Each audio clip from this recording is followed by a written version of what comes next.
Good evening, Council. May I have a mover and seconder to call the meeting to order?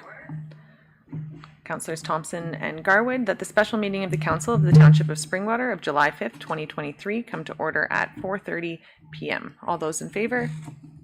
And that has carried. Council, are there any disclosures of pecuniary interest? And seeing none, I will now call upon Robin McLeave and Michael Avery of BFL Canada to present.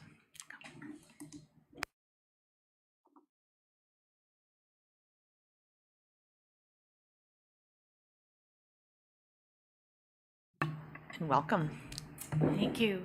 Good evening, and thank you for asking BFL Canada to come to speak to you tonight about insurance and risk management, and including all the great work that the township has done since the years that we have been working with the township. My name is Robin McLeave.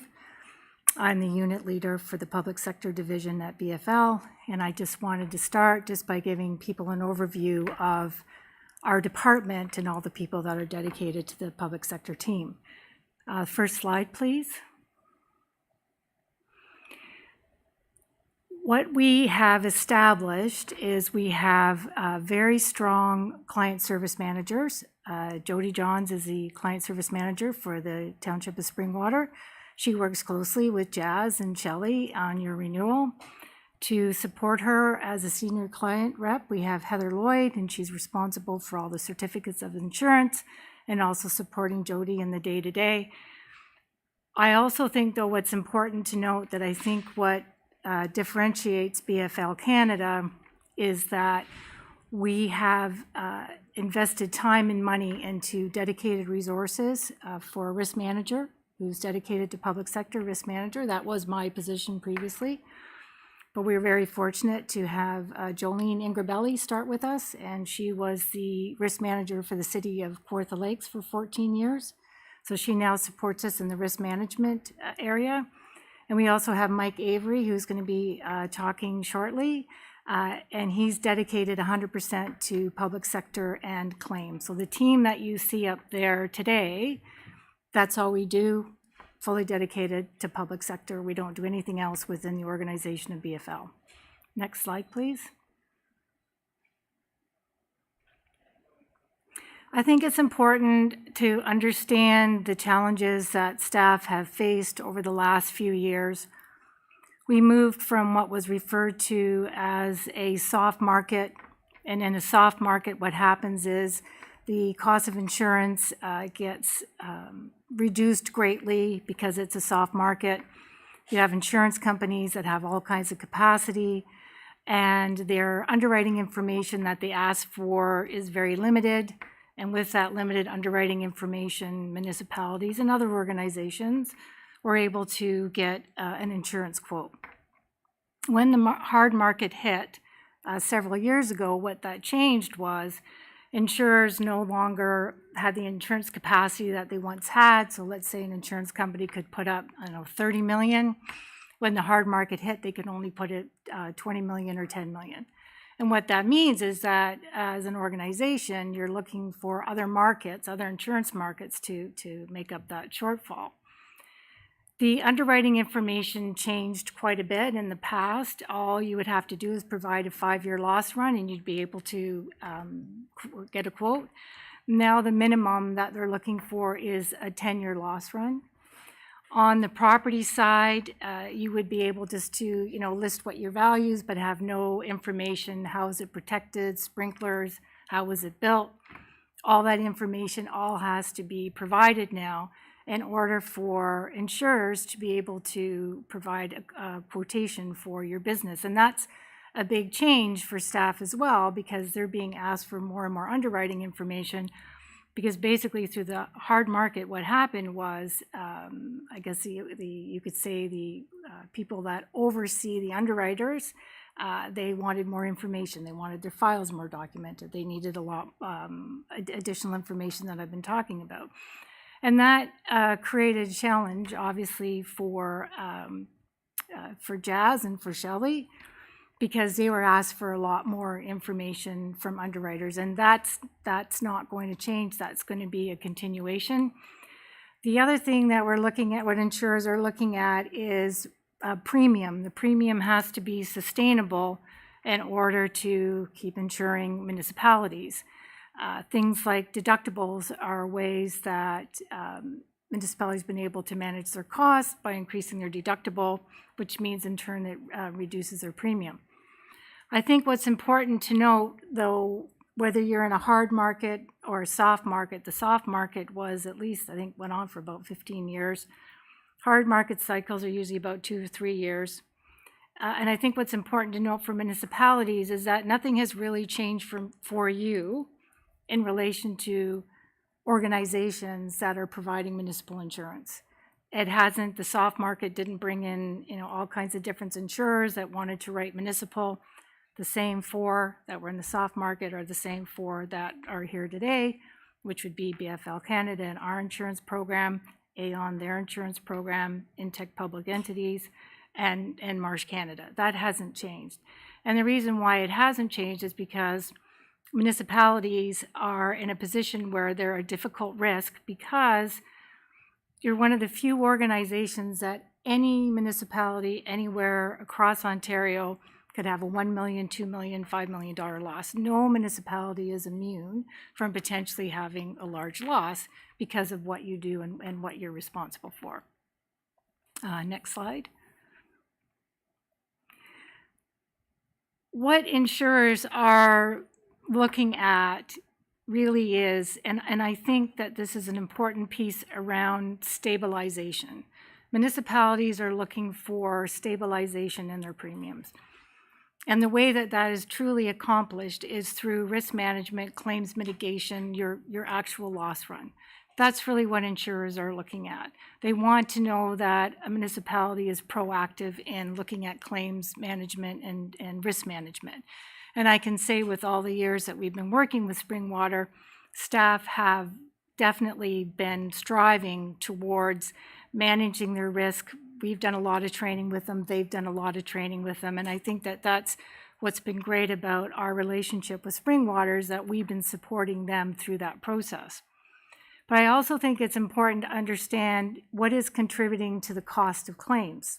So you hear all the time the cost of claims are going up. Well, why are they going up? What we did was we spoke to 5 different legal counsel who specializes in nothing but municipal litigation, and we asked them that question.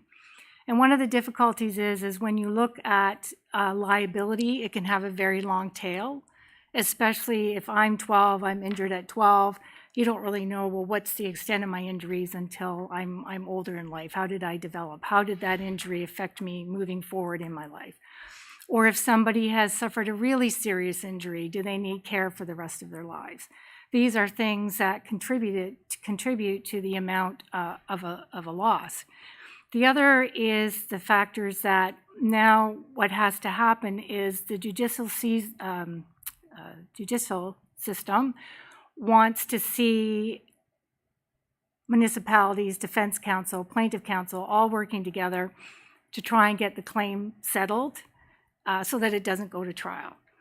If it does go to trial, then you're adding another 2 years, and all of these costs add up, whether it's adjusting, whether it's defense counsel, all of these costs add up, and that's contributing to the cost of claim. I know that joint and several is at the top of mind for municipal councillors, and I understand that. It's an important piece. But joint and several actually only applies to a very few number of claims. Everything joint and several does not apply. It really is if the person who is at fault does not have enough insurance to cover the damages based on the injuries that they have caused. And then what happens is, if it's your road, then you get called in just because you're the municipality. And that's where they talk about the whole 1% piece, but really all that is to be found 1% negligent. And I know that's always sort of been the mantra, but I think we really need to move away from that, because really what it is ensuring that whoever is the at-fault party, they have the required limits of insurance. And that's when we talk about things like certificates of insurance, how important it is for the municipality to have that information, because that creates an additional pocket. Things like slip, trips, and falls, those claims can be anywhere from $300,000, $400,000 to over $1 million. Joint and several does not apply to that. So I think it's important to continue to lobby the government, but that's not going to be the solution moving forward. The solution really is, because I've been doing this for 18 years now, the solution really is mitigating your claims, managing your claims. When we talk about plaintiff lawyers, what's in it for them, it's the mantra that they don't get paid unless we get paid. I think what's important to remember about that is plaintiff lawyers are not charities. They're not. They're not going to take on a claim unless they think they're going to win. And I think that's important to note, because the more that municipalities do around the GPS and the documentation, and whether it's digital, whatever it is, that you can show that you either met the minimum maintenance standards or you met your own internal standards, then it's much more difficult for a plaintiff lawyer to prove negligence. And the MMS is actually a very good tool. It's working well. That was one of the questions we asked. How do you feel about the MMS? And they've all said that it has made a positive difference. And that if you have the right records, you have the right documentation, you meet the MMS, it shows that your road, your sidewalk is in a state of repair, then basically the idea is that you go away because you're not negligent. And that's the basis on which your defense counsel or your adjuster will move forward. So that's a very good tool. When we also asked the plaintiff lawyers, we said, what is one of the things that municipalities could be doing to make their lives better? And they all said the exact same thing: documentation.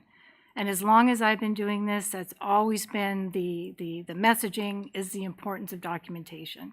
The documentation shows you did the things that you said you were going to do, in particular with the MMS, and that documentation is what defense counsel uses in order to be able to defend you, the municipality, against a plaintiff lawyer, and with the intent of being able to walk away and not have to pay any damages. Next slide, please. With respect to the township, we've done a lot of work with them. Several years ago, we rolled out what we called a risk management plan. Within that risk management plan, there was training that the municipality fully committed to. We had our best practices for public works in May of 2022, best practices for community events in May of 22 as well. And then we also did best practices for contracts and tendering. And that's a really important piece too as well, because what that does is it helps a municipality to have in place the required insurances you need through your tendering process. And by having that, it makes it so that you're covered with what you need.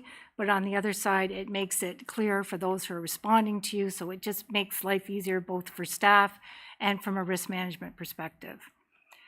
We regularly review contracts, tendering documents.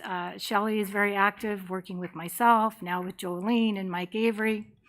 They are doing a quarterly claims review, and I think that's really important, because through that process you learn what are the lessons learned, what did staff do well, where are things maybe where things could have been better. So it's a great learning opportunity.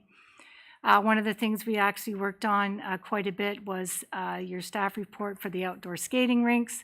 Already talked about the claims. And then the webinars, we're regularly doing webinars, and that's basically the list of webinars that we've done in 2022, ones that have been done in 2023, and there's several more that are planned at the end, for the end of 2023. Next slide. The reason why I wanted to bring up volunteers, I thought it might be helpful because I know a lot of work was done on your outdoor skating rinks, and I know it's all run by volunteers, which is important for every community. Volunteers are an important part of every community, but I think it's also to understand where the municipality, I'm not going to say at risk, but just understanding what your responsibilities, what the expectations are for you, when you engage your volunteers. A volunteer is someone that you have invited to your municipality to volunteer on your behalf. It's important that they understand that when they're volunteering, that they're representing the township of Springwater. The safety of the volunteers is 100% the responsibility of the municipality. The only difference between an employee and a volunteer is a volunteer does not get paid. So the expectation is if something was to happen, then you'd want to show that whatever training you're doing for your own staff member, if they were running, let's say, for example, an outdoor skating rink, that you would do the same training for your volunteer. Because the idea is that you're protecting them, health and safety, they don't get injured, but they're also responsible for the safety of the public because they're running your outdoor skating rinks. The level of care that you give your outdoor skating rinks, because technically it's yours, has to be the same care as if you were running your own skating rink. So things like if something had happened, you'd want to know, were there inspection reports? What did your volunteer do? How did they manage the rink? These would be all things that you would be asked for if there was a loss. If you're not able to provide any of that information, then the Defense Council, they can't adequately defend you because they don't have the documentation that they need. On the other side of the coin, your volunteers don't have access to WSIB. So if they're injured out on the rink, highly unlikely they're going to be seriously injured, but let's say if they were, then the only way they can make themselves whole is to sue you. They don't want to sue you. Obviously, that's not what they want to do, but that's the only way that, that they can, if they're in a position where they can't work anymore, that's all that they can do. So you don't want them in a position where they've been injured and they're put into that position. You don't want to be in a position where you're trying to defend a claim and you don't have the right information.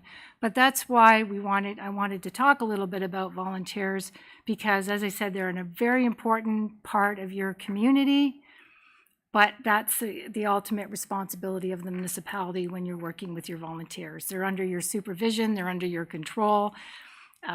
You can have a volunteer who's a supervisor, and then they can supervise other volunteers. That's a way so that staff don't have the onerous task of taking care of all of them.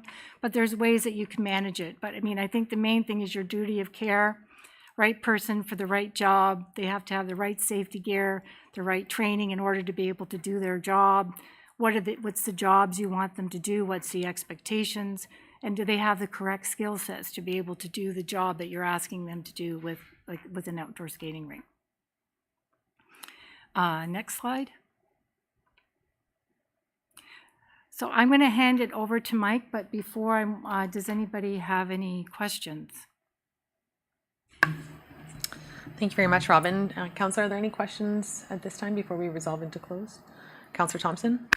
You had mentioned our outdoor skating rink several times. Is that an area of concern for you? No, I think it's important that you have the outdoor skating rinks, that people have access to your outdoor skating rinks. The main reason why I was talking about it is that I know that it's actively run by your volunteers. So really it's more around your volunteers and managing your volunteers. Councillor Fisher? You mentioned mitigation and risk management. Can you give an example of that, of how Springwater would mitigate its risk?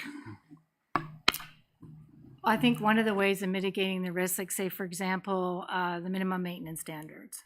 So if your policy is that, or your procedures policy is that the township of Springwater will meet the minimum maintenance standards, and then let's say, for example, I'm just trying to think one off the top of my head, if the snow reaches a certain level on your roadway, that you plow it, and that your GPS records, or if they're handwritten, they show that you met that standard. And then if you show that you met that standard, then that says the road is deemed to be in repair. You could, say, use a parking lot. Say you have a policy around your parking lot when you're going to clear snow from your parking lot. So you create that procedure, and then you train staff on that procedure, and then the documentation shows that staff met that procedure. That's a way of mitigating risk. And follow on? So in your expertise, then municipalities that are documenting correctly probably wouldn't see themselves going to trial very often, or far less. I would say, in fairness, that the documentation is used to show that you either, let's say, for example, you met the minimum maintenance standards, or that you followed your own municipality's standards, policies, or that, you showed the duty of care that you need to show. If your documentation can support all of that, there are times when, sometimes the injuries are so severe, staff could have done as much as they could, but the injuries are so severe, the person needs to be made whole. Where I would say that the greatest benefit is around losses that are, and this is where the insurers are seeing a lot of their claims, are like the 200,000, 300,000, 500,000. And the documentation can be used to show that you've met that. And then that's when the defense counsel denies and says, no, we don't owe you anything. We've met our standards, and they deny. In some cases, that's the end of it. In other cases, no, they continue to pursue it. But having that documentation, that's what gives the defense for your defense counsel. On the other side of the coin, what it can also do is it can show maybe that the municipality did have some negligence. And if they did, then it helps defense counsel to know, well, the best thing that, what we're going to work towards is to get the claim finalized as quickly as possible, because the longer a claim goes on, the more expense it goes with it. And thank you. Maybe through to staff. With our GPS systems and our tracking that we have, is there next steps in order to, are we complete now? Do all of our departments have I don't remember the name of the system that was put in with the electronic work orders and the GPSs? Is that all in place, or is there some voids that maybe we need to focus on in this area? Thank you, through you, Mayor Coughlin, to members of council. So the GPS, I'm actually trying to remember what the name of it is too, to be off the top of my head. At any rate, that is fully deployed into our roads and fleet department. And I'm not sure about parks and facilities, but definitely roads and fleet, where we typically have some claims as it relates to weather events, or winter weather events, if you will. As for your other comment about citywide, that's more the work order management system, which is more documentation on the maintenance of our assets, if you will. So that is still in the process of being implemented. Thank you. Deputy Cabral? Thank you, Mayor Coughlin, and through you to CEO Schmidt. Just touching on that one more time, when it comes to Cityview and patroller and complaints coming in regarding potholes, washboarding, not necessarily dishing, but maybe erosion and things like that, that normally once they come to the township's attention, we have an obligation to remedy the situation in order to reduce that or mitigate that liability opportunity, let's say. And how are we in relationship to that, as far as from when the patroller would, say, put in a work order for trees that were obscuring perhaps a stop sign, or a work order for significant potholes?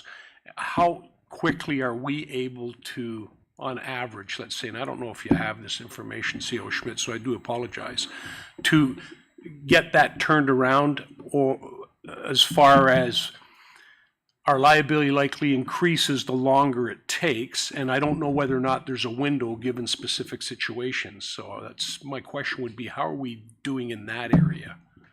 CEO Schmidt? Thank you, Mayor Coughlin, through you to Deputy Mayor Cabral. So that is part of the citywide implementation. So some of that information is being recorded in the system. To answer your question about response times, I would have to get that information for you. And again, response times, depending on the type of event, would vary, right? But the idea is once we're fully implementing or have implemented that system, the idea is to record all service requests that are coming in, whether it be pothole repairs or trees or whatever the case may be, so that then we have the ability to track that data and then also report back to council on a regular basis and to the public about how we're responding to those types of events. We're not there, we got a ways to go, but that's the intent is when we fully implement citywide that we'll be in a position to do so. Now, that doesn't mean that when events are happening today, that documentation isn't being collected. It is. It's just not necessarily being, citywide isn't necessarily being utilized as the central repository, if you will. So documentation is being collected. We just haven't gotten all the documentation centralized in citywide. Follow on? Thank you, CO Schmidt. So through Mayor Coughlin to you, would it be fair to say that once citywide is put in place, that that information would be able to be used to, benchmark our response to these various events on an ongoing basis? Pretty much instantaneous, I would think, to a certain degree. CO Schmidt and then Director Radigan, please. Through you, Mayor Coughlin, to Deputy Mayor Cabral. So yes, once the full implementation of citywide is up and running, the intent is to be able to provide for those statistics. The other piece that the township is also looking at implementing is service spring water, if you will. So from a customer service perspective, being able to actually, log calls that are coming in from residents and those inquiries, and then be able to, essentially, once those inquiries come in, a work order or service request is completed, it's pushed out to the various responsible departments. They in turn can complete the work order, and then we can track all of that information through citywide and then be able to report back to yourselves on what are the open service requests, what are the closed service requests, how much time it did on average take to be able to address some of these concerns. So, Director Radigan?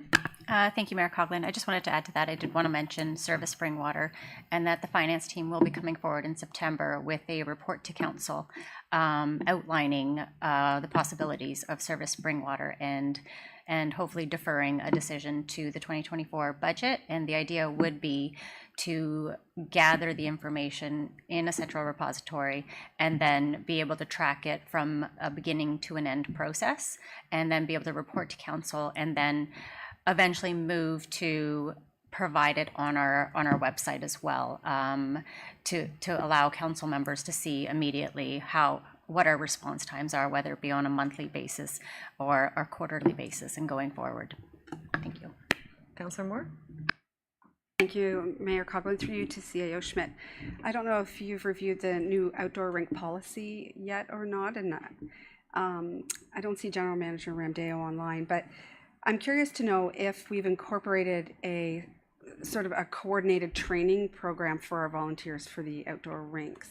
I think it would be really beneficial to do that. We've got a lot more parks coming online too, and I think if we had something standardized, that would really help us to also mitigate risk. CO Schmidt? Thank you, Mayor Coughlin, through you to Councillor Moore. Councillor Moore, so yes, there was some discussion here this afternoon regarding the outdoor rink policy. So that policy is still in draft, and it is intended to come forward to council in the next couple of months here, hopefully before the winter season, so that council can provide us some direction as to how you want to proceed. So those types of comments definitely we can take into consideration before we bring it forward for your consideration. Thank you. Councillor Fisher? Just, I don't know who would answer this question, but if a claim were to become litigious, is it the insurance company's counsel that deals with it? And if so, who's their main point of contact on staff? Ms. McCleary? I'm going to say that this is where, when Mike comes in and has some discussions, but Mike is the claims leader for public sector.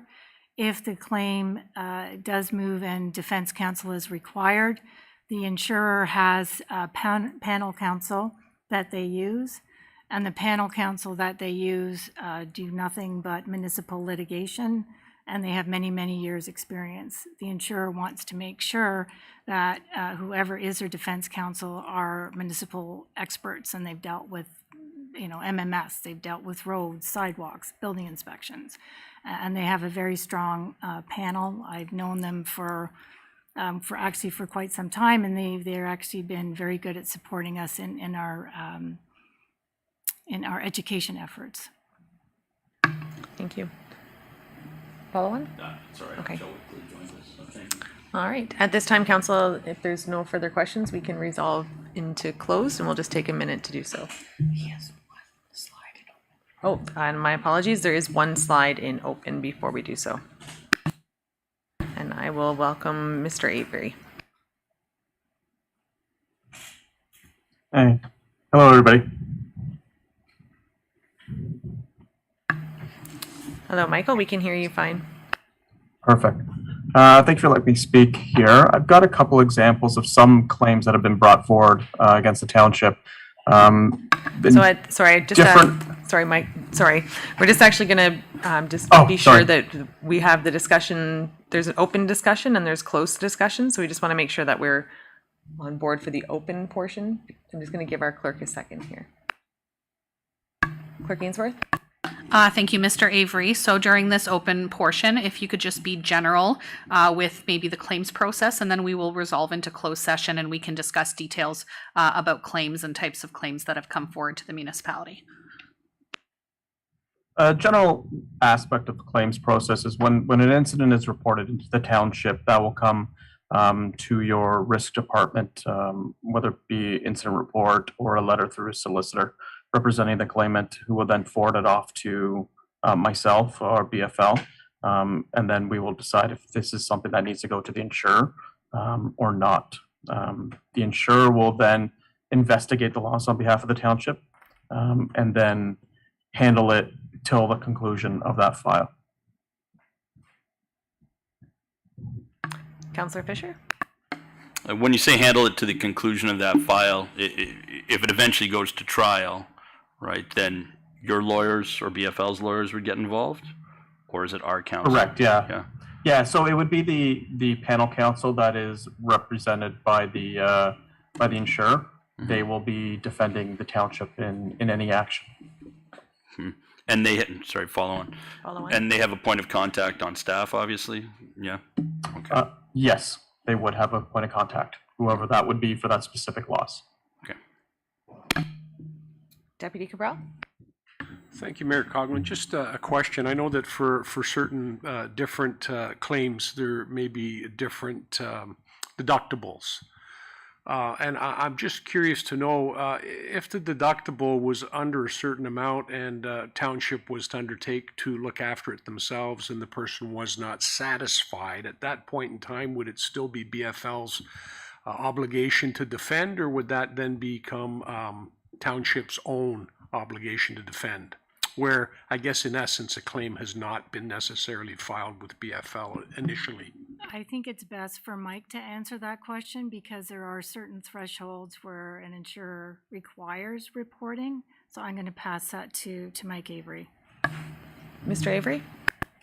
So in reporting a loss to the insurer, it is the 50% of the deductible at the time that the loss occurred needs to be reported into the insurer regardless if there's any liability on the township or not. Councillor, are there any remaining questions for our open session before we resolve? And not seeing any at this time, I will turn to Clerk Ainsworth and we will resolve into closed, actually. May I have a move? Actually, no, it's right here. Yes, may I have a mover and seconder to receive the presentation from Ms. McLeave? I have Councillors Thompson and Moore that the presentation from Ms. McLeave from BFL Canada regarding insurance risk and claims mitigation be received. And are all those in favor? And that has carried. May I have a mover and seconder to enter into closed session, please? I have Councillors Garwood and Fisher that in accordance with Section 239 of the Municipal Act 2001, the Corporation of the Township of Springwater does hereby resolve to move into closed session at 5:04 p.m. for discussion pertaining to a personal matter about an identifiable individual, including municipal or local board employees, labor relations or employee negotiations, and litigation or potential litigation, including matters before the administrative tribunals affecting the municipality or local board. The topics are annual claims litigation update, employment matters of Springwater Public Library. All those in favor? And that has carried. We will now take a moment.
Good.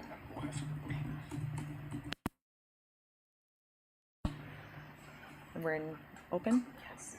Council, we are now in open session, and I would need a mover and a seconder to have the direction provided in closed. I have Councilors Fisher and Cabral, and all those in favor? And that has carried. And our confirmation, may I have a mover and seconder for the confirmation bylaw, please? Alexander and Moore, that the bylaw 2023-072 to confirm and adopt the proceedings of council at the special meeting held on July 5th, 2023, listed herein, be signed and sealed by the mayor and clerk. All those in favor? And that has carried. And may I have a mover and seconder to adjourn the meeting, please? Councilors Fisher and Thompson, that the special meeting of the township does now adjourn at 6:03 p.m. to meet again in regular meeting on July 5th, 2023 at 6:30 p.m. All those in favor? And that.